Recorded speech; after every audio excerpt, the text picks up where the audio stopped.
Hello दोस्तों, वाक्यांश के लिए एक शब्ड डे 6 में आपका स्वागत है। और आज का जो वाक्यांश है वो 2021 के आर ओ क्वेश्चन पेपर से लिया गया है। इस वजह से ये बहुत इंपॉर्टेंट हो जाता है। मैं यहाँ पे लिख देती हूँ ARO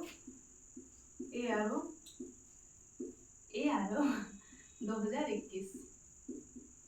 ठीक है, तो अब आपको देखने में ये पता चलेगा कि जो पैटर्न है वो किस प्रकार का है, किस प्रकार के प्रश्नों की बारंबारता है या प्रश्न किस प्रकार से पूछे जा रहे हैं।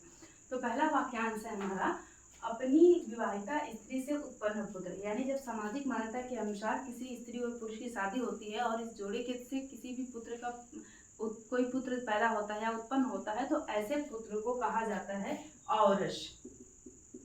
औरस, ऐसे पुत्र को क्या कहा जाता है? औरस कहा जाता है। और यहीं पे यदि विवाहिता स्त्री का या किसी लड़की का शादी जिस पुरुष से हुआ है उससे पुत्र न उत्पन्न होकर किसी दूसरे पुरुष से जिससे उसकी शादी नहीं हुई है उससे पुत्र उत्पन्न होता है, तो ऐसे पुत्र को कहा जाता है जारज। ऐसे पुत्र को क्या कहा जाता है? जारज कहा जाता है, जिसे नाजायज लोग समाज में कहते हैं बोलचाल की भाषा में। और उत्तराधिकार के लिए गोद लिया गया पुत्र, यानी किसी कपल को यदि बेटा नहीं हुआ है और वो अपनी संपत्ति का उत्तराधिकार किसी को नहीं बना पा रहे, तो ऐसे में वो बच्चे को गोद ले लेते हैं। तो ऐसा गोद लिया हुआ बच्चा उनके सभी संपत्ति का उत्तराधिकार होता है। तो बेसिकली उत्तराधिकार के लिए जब पुत्र गोद दिया जाता है तो इसको कहा जाता है, ऐसे पुत्र को कहा जाता है दत्तक पुत्र। इसको क्या कहा जाता है? दत्तक पुत्र। और आपको इतिहास में याद होगा जब डलहौजी ने हड़प नीति लाई थी तो उसने उत्तराधिकार के सभी पुत्रों को मान्यता नहीं दी थी कि वो उत्तराधिकार की संपत्ति ग्रहण करेंगे किसी राजा का। इसी वजह से झांसी की रानी ने विद्रोह किया था। ठीक है, अब देखो जो ऑप्शन बनेगा, एक प्रश्न पूछा है कि अपनी विवाहिता स्त्री से उत्पन्न पुत्र, उसमें ये तीनों ऑप्शन बने थे, औरस, जारज और दत्तक। तो आपको सटीक एकदम सच्ची चीजें याद होनी चाहिए। नेक्स्ट, जो ज्ञात इतिहास के पहले का हो, जो ज्ञात इतिहास के पहले का हो, यानी इतिहास का वह काल जिसके बारे में आपको कोई लिखित साक्ष्य न मिल रहा हो, ऐसे इतिहास की बात हो रही है, जिसको हम कहते हैं प्रागैतिहासिक। प्रागैतिहासिक, प्रागैतिहासिक का मतलब प्राग प्लस ऐतिहासिक, इतिहास के पहले का, यानी ज्ञात इतिहास के पहले का। ऐतिहासिक मतलब जिसके बारे में लिखित साक्ष्य हो, जिसको हम जानते हो वो ऐतिहासिक होगा। ठीक है, और प्रागैतिहासिक का मतलब जिसके बारे में हम लिखित साक्ष्य ही नहीं है तो जानेंगे कैसे, तो उसको बोलते हैं इतिहास, जो ज्ञात इतिहास के पहले का हो प्रागैतिहासिक। जो इतिहास से संबंधित हो, जो इतिहास से संबंधित हो बिल्कुल, उसको हम क्या कहेंगे? ऐतिहासिक। ऐतिहासिक का मतलब इतिहास से संबंध रखने वाला, जिसके बारे में लिखित साक्ष्य है, जिसके बारे में हम पढ़ सकते हैं, जान सकते हैं। जो इतिहास से संबंधित ही न हो, यानी इसका कोई अता पता, जिसके बारे में आज तक हम लोग कोई सोर्स भी नहीं जानते, जिसके बारे में अध्ययन भी नहीं करते हैं, उसको कहते हैं अनैतिहासिक। अन प्लस ऐतिहासिक तो हो जाएगा अनैतिहासिक। अनैतिहासिक, क्लियर है? तो ऐतिहासिक, प्रागैतिहासिक, अनैतिहासिक ये ऑप्शन बने हुए हैं। इस वजह से हर चीज को क्लियर करना आवश्यक हो जाता है। जो अचानक आंखों से ओझल हो गया हो, जो अचानक आंखों से ओझल हो गया है, ध्यान से आप देख रहे हो और फिर वो गायब हो जाता है, तो ऐसे लोगों को, ऐसी चीज को कहा जाता है अंतर्धान। अंतर्धान, सटीक देख लो आप, क्योंकि ऑप्शन में आपको अंतर्ध्यान भी मिलेगा और ऐसे अंतर्धान ऐसे भी मिलेगा, अंतर्धान भी मिलेगा, अंतर्ध्यान ध्यान भी मिलेगा। तो आपको एकदम सटीक शब्दावली पता होनी चाहिए कि इसका शुद्ध वाक्य क्या है, शुद्ध शब्द क्या है।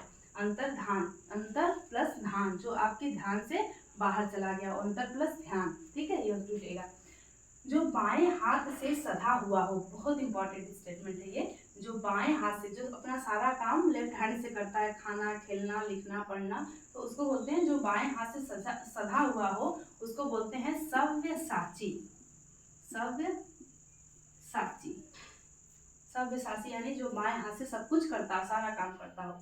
साम्यवादी विचारधारा का व्यक्ति, साम्यवादी विचारधारा का व्यक्ति, इसमें आप दो शब्द विचारधारा सुने होंगे, left wing and right wing. Left wing यानी कि वामपंथी और राइट विंग का मतलब दक्षिणपंथी कहते हैं इसको। तो लेफ्ट, इसमें वामपंथी जो साम्यवादी विचारधारा वाले लोग होते हैं, वो भारत में देखेंगे तो ये जो रसिया है, चाइना, इधर वाले सेक्टर के होते हैं, तो उनको लेफ्ट विंग कहा जाता है। और जो यूरोप वाले सेक्टर के लोग होते हैं, जो पूंजीवादी विचारधारा वाले होते हैं, उसे राइट विंग कहा जाता है। तो साम्यवादी विचारधारा वाले व्यक्ति को क्या कहते हैं? वामपंथी। वामपंथी। ठीक है। ये समानता लाने के लिए उग्रवाद भी अपना लेते हैं, तो इस वजह से इनको वामपंथी कहते हैं। नेक्स्ट, जिसके हाथ में वज्र रहता हो, हाथ के लिए एक शब्द आता है पाड़ी, ठीक है। तो जिसके हाथ में वज्र रहता है उसको क्या कहेंगे, वज्र पाड़ी, वज्र पाड़ी, वज्र पाड़ी। जिसके हाथ में क्या हो, वज्र हो, उसको क्या कहेंगे, वज्र पाड़ी।